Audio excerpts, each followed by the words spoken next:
Hello friends, in today's video what we're going to be doing is we're going to be seeing how we can actually deploy our source code, our React application from GitHub directly into AWS S3. We're going to be utilizing GitHub Actions. We're going to be building our workflow, see how this will work. We're going to be seeing how we're able to authenticate, build and then deploy everything through the workflow. And this video is going to be part of a larger series regarding DevOps pipelines. We're starting right now with React, but .NET applications, web APIs and all of that is going to be coming soon with the future videos. So let's get started today. So what I have here is the actual flow that I want. I want basically my React application, which currently exists in my GitHub as my React application, and I want to deploy it to S3. So how are we going to be able to achieve this? So in order for me to achieve this arrow here is going to be basically a workflow. And within this workflow, there's going to be multiple steps that I need to do in order for me to take my raw source code that currently exists on GitHub all the way to AWS S3. And we're going to be populating these steps one by one as we are building them. Let's get started with that. If I take a look here, this is the source code for my React application. If I open it up, if I run it, we can see it's a pretty straightforward React application, and basically it gives me the out-of-the-box implementation. Even if I want, I can go back to source code, can go to app.js, and I can say, for example, here, GitHub workflow example. I can say here by Mohamad. And if I go back here, we can see here that GitHub workflow example by Mohamad. So this is a very simple, customized, out-of-the-box React application. So now what I want to do is I want to take this application and actually deploy it to an S3 bucket. So what do I need to get started? First of all, let's go back to my diagram. I need to have a GitHub repository, which I have already created here. So if we take a look at my source code, I have already deployed all of this here. We can see I have my public repository, which has everything that I currently have locally on my environment. I need an S3 bucket, and as you can see, this S3 bucket is called my GitHub Actions demo. It's empty right now, it does not contain anything, and this is what I'm going to be using to host my application. And what I also need, which is not here at the moment, I need some AWS credentials. And these AWS credentials are also going to be linked to my GitHub repo, because basically GitHub will need to authenticate with AWS in order for it to push, so I need those. So I've already created my AWS credentials. We're going to be seeing how we'll be able to add them to GitHub. I have already created my React application, so I'm just going to make sure these are in green so we know they are in place. So React app is created, GitHub credential is created, AWS S3 is created, the GitHub repo is created. Now all I need to do is actually link my AWS credentials to GitHub, and what I want to do is I want to start getting my workflow. So let's start by actually adding the credentials to GitHub. So in order for us to do so, once you create it through AWS, you're going to receive a secret and a key. So in order for you to add this, what you need to do is you need to go to settings inside your GitHub repo, and underneath security, you're going to have secrets and variable. So under secrets and variable, we're going to have actions, and this basically refers to GitHub Actions that we're going to be utilizing. And within the GitHub Actions here, I have added already the two items because I didn't want to share the keys here. So basically, if I want to add a new one, I can create a new repository secret. I can call it whatever I want, and I can add the secret. So as you can see here, I added two secrets, one called AWS Access Key ID, and the other one's called AWS Secret Access. So those are the exact same thing that I got out of my AWS IAM account when I created those access, and make sure that access has the privilege to utilize AWS S3. So once you have done that and you added those secrets here, that's all we need to do at the moment before we can actually get started. So this is the setup. So now that I have added my secrets here, let's go back to my diagram. This means now that my application has been connected successfully to GitHub to a certain extent. So now what I want to do is I want to start building my workflow. So in order for me to build my workflow, I need to go back to the source code. So inside my local repo, I need to create a new folder. I'm going to call it .github. And inside my GitHub folder, I need to create another one called workflows. And inside of this, what I want to do is I want to create my actual file. It's a YAML file, which is going to be configuring my workflow. And I'm going to call this main.yaml. Perfect. So now what I have done here is basically I created the structure of where my workflow will live. So it needs to be inside a .github folder, inside the workflows, and then I have my main.yaml. I'm going to close this for now, and we're going to be still building the main.yaml as we go. So the first thing that I need to give inside my main.yaml is the name of this workflow. So I need to specify a name, and this name is going to be called deploy to S3. I can call it whatever I want, to AWS S3. But this basically, the name is going to show up inside my GitHub Actions in order for me to see what does this workflow do. If I have multiple workflows, I can give them different names, and I can see how every single one of them basically runs and how every single one of them has their own unique responsibility. So now that I have specified the name, now I need to specify when will this GitHub Actions run. So I need to put the on, and then I'm going to specify that's going to run on push and on which branch is actually going to run, and I'm going to say it's going to run on main. So what does this mean? So I'm saying that every time there's a source code being pushed to my main GitHub repository, this GitHub action will automatically run. So I don't have to run it manually. Basically, anytime there's a pull request and this pull request merges into main, this will run. Every time I upload code directly to main, this will run. And here I'm getting out of flexibility on actually the deployment process. So if there's a feature branch and I'm working on, I don't want it directly to be deployed and override a stable version which is currently on main. That's why I'm only focusing on having this deployment happening on main. So it's a way for me to protect the deployment process and only have some kind of stable code which is able to do this. If I have multiple branches that actually allow this deployment, I can, for example, add this, I can add my feature branch, etc. But for now, we're going to be sticking to main. So now that I have done this, the next step for me is I need to define the jobs. And the job basically is what's going to happen inside my workflow in order for me to take my React application, to do the full build of my React application, and then actually take that build and connect to AWS and actually deploy it. All of this will need to mean that I'm going to needing some kind of a machine or some kind of a virtual machine that's going to running through my workflow in order for me to do this. So what I'm going to do here is I'm going to have an Ubuntu VM, and this Ubuntu VM is going to be the host of all of the different jobs that I'm going to be doing. So what I'm telling here, my workflow, it needs to basically initialize some kind of a virtual machine in order for it to do the job. So first of all, I need to tell it that the Ubuntu VM will need to run. Then I need to tell my workflow that it needs to, first of all, check out the source code from GitHub, because basically it's going to need some kind of a working version of that source code in order for it to work. So that's the first thing that I need to do.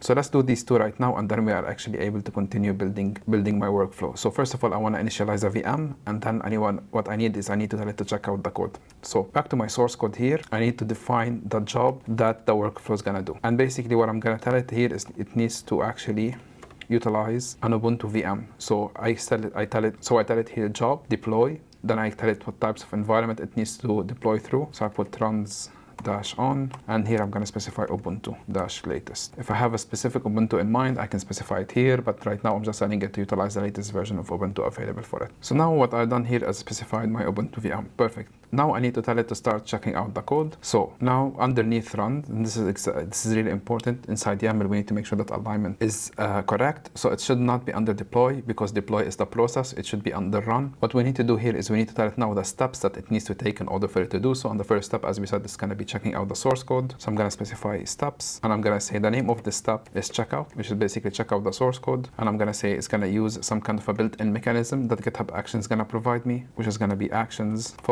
/checkout v1. So this action basically, because it's belong to this repository, what it means is it's going to be able to connect to the repository and check out the source code. So now what I have done here is I have done my VM build, and then I did my checkout. So the next step, it's going to be defining Node.js, because basically my React application is a React application, and in order for it to build, it needs some kind of a Node version to run. So what I need here is I need to have Node available for me to actually do this. So I need to have a Node.js version available, and this Node.js will basically be responsible for building my application. So now I need to tell Node.js that it needs to actually be installed on my VM. So what I'm going to do here is, again, underneath name, I'm going to set up my step. I'm going to say Node.js setup. Then I'm going to specify the uses, and I need to go to actions, and it's going to be setup -node add v1. And this is, again, the actions that GitHub provides me with. And then what I need to do here is I need to actually give it a parameter. And this parameter is going to be with node-version. So what I'm doing here is actually I'm telling my VM that it needs to actually utilize a specific version of Node rather than getting the latest. We can actually skip this part if we need to, but the reason I'm mentioning it here, because in case we have a specific Node requirement, it will be good to be able to specify it here, because as we know, Node versions gets updated pretty much regularly, and a new update might actually break our source code if it didn't update it to actually be compatible with the latest version of Node. So we can avoid all of that if we specify a specific version of Node. Inside our build progress, we'll make sure that it's actually going to be running exactly how we want it to be. So now that I have specified here the Node, the parameters that I want, now I need to specify the version. And to do so, I'm going to put the $sign, and then I'm going to bracket. And here, this is going to be the interesting part, is going to be the variable that I'm going to be creating inside my GitHub Actions. So I'm going to create a new variable here, or a new secret. And this variable is going to be whatever I'm going to be utilizing inside my workflow. So now here what I'm going to do is I'm going to put secrets, because it's going to connect to the secrets inside my settings for my GitHub, and I'm going to call this node_version. So once I have done this here, what I can do is I can just copy this node_version, and I can just go back to my GitHub, create a new repository secret, specified my node version here, and in order for me to make sure that I have the latest version, I'm just going to open my console, and inside my console I'm just going to put node --version, and as you can see here, my current version is 22.2.0, so I'm going to take this version and put it here, and this is the version that I'm going to be using inside my React. So now we have a new secret which is called node version, and this is what I'm going to be utilizing inside my source code here. So this will map directly to what I have there. So now that I have specified this, now the next step it's going to be is actually installing all of the dependencies for my application. So if we go back here, now I have defined node. The next step is I'm going to do npm install, and this npm install is going to allow me to install all of the different dependency that my application will need in order for it to run. So how do I do that? I just specify the name. I can say dependency installation, and then I can specify the users, and I can say, and now I can say run npm install, and basically what this does is basically the normal npm install that I use inside my terminal in order for it to build my application. So now that I have installed my dependencies, the next step is I need to do my node build. So I'm going to put name app build, and this is going to be the next step. Now that I have installed my dependency, I can now build my app. I think we're going to be needing a bit more space, so just let me add additional space here. So now we're going to have built the app, and in order for me to do so, again, I'm going to specify my run command, and this is going to be npm run build. Perfect. So now that I have this, now basically once I build my application, this means that my first 4 steps in order for me to check out, build everything that I need for my React side is done. Now what I need to do is I need to configure my VM with AWS Credentials. So configure, I'm just going to say config AWS. And within this step here is basically where I need to tell my VM to connect to the secrets and get the AWS credential that it needs in order for it to connect to AWS. And it's going to be pretty straightforward how I can do that. Again, there's built-in workflows inside GitHub Actions that I can actually leverage in order for me to do so.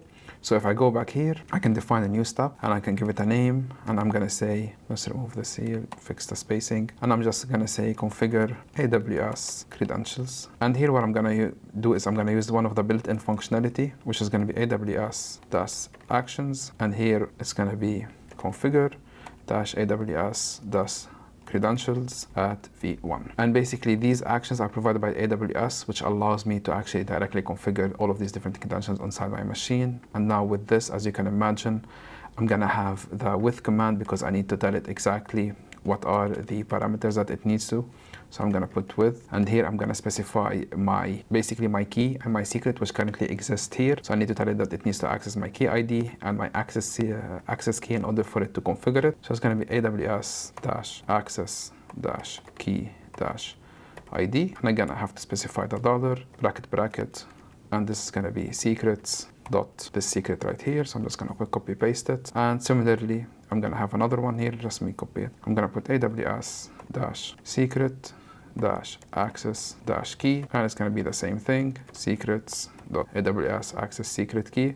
And the last one that I wanna do is I wanna specify the region where everything's gonna run. So I'm gonna put AWS-region. And if I take a look here back into my S3 bucket, currently I am in Ireland, and Ireland is EU West 1, so I'm just gonna take that. I don't really need all of that, I just need EU West 1. Okay, perfect. So now that I have configured my AWS credentials and now my machine knows that it needs to run AWS, the last step that I need to do here is actually deploying that build to AWS. This is the last step that I need to do here. Let's make this a bit smaller and let's fix this here. So now to do so, let's go back to the source code, and I'm gonna say here name deploy to AWS S3. And as you might have thought here, I need to utilize the run command. And because I'm deploying, I can basically utilize the AWS SDK command to do so. So pretty straightforward. I can put AWS S3 sync, and I'm gonna tell it that it needs to sync that build folder that we just created. So I'm gonna say build, and I'm gonna say it's need to deploy it to an S3 bucket. And this S3 bucket name is gonna be the name that I provided here. I can make this also as a variable, but for simplicity's sake, I'm just hard coding it here. And lastly, I'm gonna say that it needs to delete everything that has happened before. So I'm just gonna put here delete. Now if I save this, and what I'm gonna do is I'm gonna push this to main right now. So inside my terminal, I'm gonna put git add, git commit dash a message. I'm gonna say add workflow. And then what I'm gonna do is I'm gonna put git push, specify my password. Now I push my source code. If we go back here into my source code, I have my workflows. And now if I go to actions, okay, it's not showing. So let's see what went wrong. Oh, because I named workflow wrong. So let's rename this folder. And now it's actually running because, sorry, I misspelled workflows. And here I have a mistake. So here it needs to be branches, not a branch.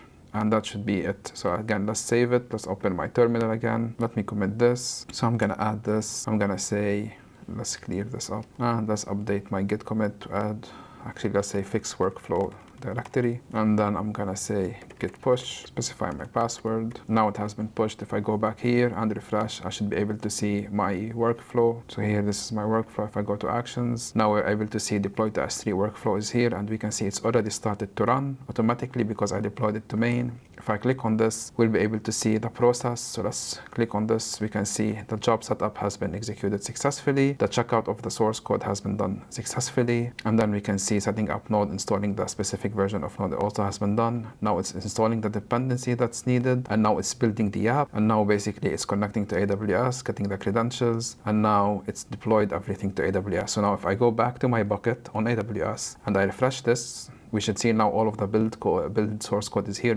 Now we can see it's empty. Now if we refresh, we can see everything is here. So if I go to properties and check my static hosting for this site, we can see here now GitHub workflow example by Mohamad is already deployed automatically to AWS. So now if I go back here and I do any changes to my app, I'm gonna say this is v2, save this, clear this up. I'm gonna say git add, git commit dash I'm gonna say update homepage. I'm gonna say git push.